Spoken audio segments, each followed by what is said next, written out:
Much for your invitation, and I'm very pleased to be here in Portland to present our experience in the field of heparin-induced thrombocytopenia and to give an overview on this disease, which is rare but which is frequently faced in clinical service, in emergency units, in orthopedic surgery, and it must not be disregarded. We have been working in this field for more than 20 years, myself and Anne-Marie Vissac, which is here, and one of our best achievements was to discover in 1991 that PF4 as a major antigen required for binding heparin-dependent antibodies. So this slide shows the plan of my presentation. I will start by presenting the clinical aspects of HIT and showing some well-known slides from clinical occurrence of HIT. Then I will spend some time on speaking about risk factors and mechanisms involved in development of HIT and pathogenicity of HIT, which are the treatments, the alternative treatments which can be considered in order to manage the patients developing HIT. Then I will spend much more time on diagnostic assays, including platelet activation assays and immunoassays. And this will lead me to have a short discussion on what is the best approach for diagnosing HIT in emergency conditions and what to do. Then I will continue with case studies and some perspectives, and of course at any time we can discuss, as long as you need, the different aspects of this presentation. I would like to say that our experience is more a laboratory experience, and our highest expertise is in the field of diagnostic assays and mechanisms. Okay, but we will extend the presentation to all the aspects of HIT in order to give the most general overview. So here I remember how develops HIT. So HIT is a mild thrombocytopenia with moderate decrease in platelet count, and platelet counts rarely goes below 50 giga per liter. So, but we can have also another alert signal because some patients not have the sharp decrease in platelet count, and where there is a decrease of platelet counts by more than 50%, and some authors consider that the alert should start at a decrease of 30% on 2 successive counts. This usually occurs 5 to 15 days following the onset of heparin therapy, and this requires an immediate heparin withdrawal, because what is paradoxal in this case is that patients developing thrombocytopenia do not develop bleeding complications, but they will develop thrombosis. And the first identification of this paradoxal disease was as far as in 1956 by Taubridge, who identified what was called the white clot. The white clot, which was formed by heparin-dependent antibodies, which were not yet identified at this time, but he saw the white clot, and we know now that this white clot concerns less than 30% of patients with HIT. Most of the patients with HIT develop venous thrombosis.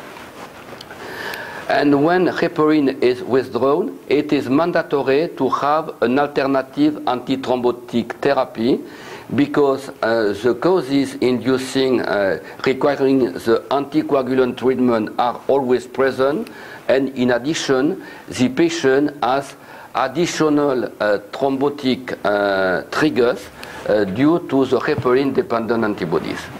In very rare cases, some atypical HIT have been developed, have been reported, and these HIT complications develop 20 to 30 days after the heparin therapy has been stopped.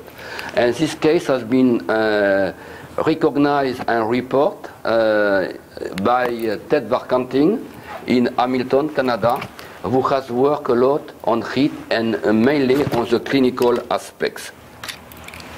So this slide, which is extracted from the HIT book from Warkanting and Grenacher, and we contribute by a specific chapter in this book on laboratory assays and mechanisms. This slide shows the difference between the typical drug-induced thrombocytopenia, as with quinidine, from heparin-induced thrombocytopenia. And you can see that the typical drug-induced thrombocytopenias have a very important decrease in platelet counts, which is associated with bleeding complications. Conversely, for heparin-induced thrombocytopenia, the platelet count decrease is much more moderate, and then there is no bleeding but thrombotic complications. And here shows the mean value for platelet counts at nadir, but there is a very high heterogeneity, and we can identify patients with platelet counts above 100 giga per liter, or also above 150 or 200 if the former platelet count was very high, 300 or 400 giga per liter. So the incidence of HIT is different according to the unfractionated heparin therapy or low molecular weight heparin therapy. It is between 0.5 and 2% incidence with unfractionated heparin, and much lower for low molecular weight heparin, and it is only from 0.1 to 0.5. Some authors consider that the incidence can be higher with unfractionated heparin, and I saw some reports, especially from Francis Group in US, who wrote that we can have in some circumstances up to 5% patients developing heparin-dependent antibodies associated with thrombocytopenia, and some of them can develop thrombosis.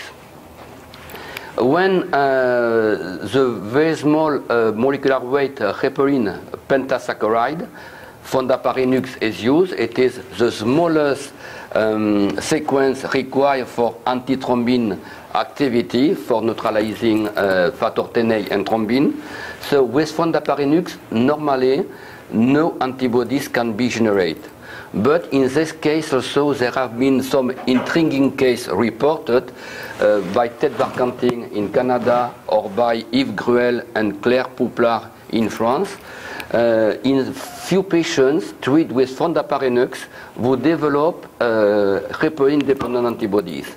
But what it was not well documented in these cases is if the patients had unfractionated heparin before, and then the true trigger is unfractionated heparin and non-fondaparinux. On the opposite, when fondaparinux is used for testing heparin-dependent antibodies for capture in presence of PF4, there is usually no reactivity.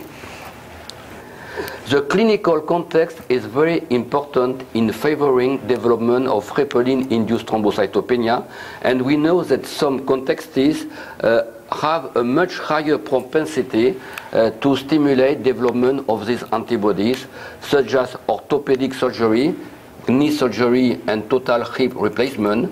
And many clinical studies are focused on these patient groups for studying HIT.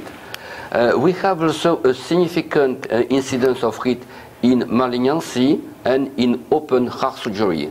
But HIT can be observed in any clinical context where heparin is used, even so if the incidence is lower. Thrombosis occurs in more than 50% of patients who develop heparin-dependent antibodies and thrombocytopenia, but not necessarily just immediately following identification of thrombocytopenia. And if there is a peak of thrombosis in about half of the patients with thrombosis within the 2 to 5 days following thrombocytopenia, some of them continue to develop thrombosis up to 30 days following identification of this thrombocytopenia and withdrawal of heparin.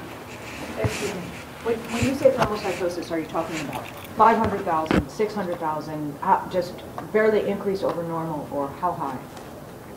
Yes, so it occurs, and in this case, you know, we have to look for a decrease between two successive platelet counts, not necessarily on a target value. But the last part, where thrombosis or increase. Yes. In oh, they're talking about clotting. Okay, okay, thank you. Okay. Okay, thank you. Clotting. So, and we have to be aware that even if the patient has been treated and an alternative anticoagulant is used, these patients are still at risk of developing thrombosis within the 30 following this.